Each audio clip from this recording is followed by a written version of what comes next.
Hello and welcome back, everybody. If you're wondering how to fix an emergency calls on your issue on a Samsung phone, in today's video we are going to learn about how to do so. So without any delay, let's just dive right into the solutions for that. So first of all, let's start by basic troubleshooting. You can restart your phone. Long press on your power button for that, and a menu appears on your screen. You can restart, tap on restart option.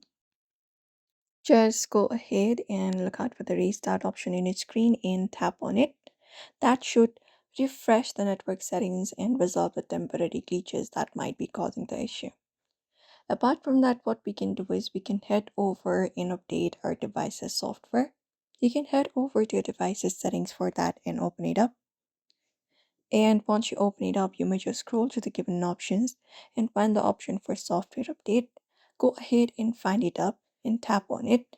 And once you update the phone, that should often resolve the issue as outdated versions can contain bugs that affect the connectivity. Apart from that, you can check your network settings as well. You can go to settings, open it up.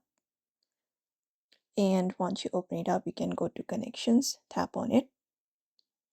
And once you tap on connection, you should be finding mobile networks or the Wi-Fi. You can go ahead and verify the network mode that is if it is correctly set for your area or not. And if it is possible, you can test your SIM card in another phone or try a different SIM in your phone to determine if the issue is with the SIM tray itself or the device. And that's it. If you have tried all the steps above, if the problem still persists, you can try contacting your carrier or your support team, and that should also help you. So that is it, everyone. You can follow up this step in order to do so. So don't forget to give this video a like and also subscribe for more tips and tutorials.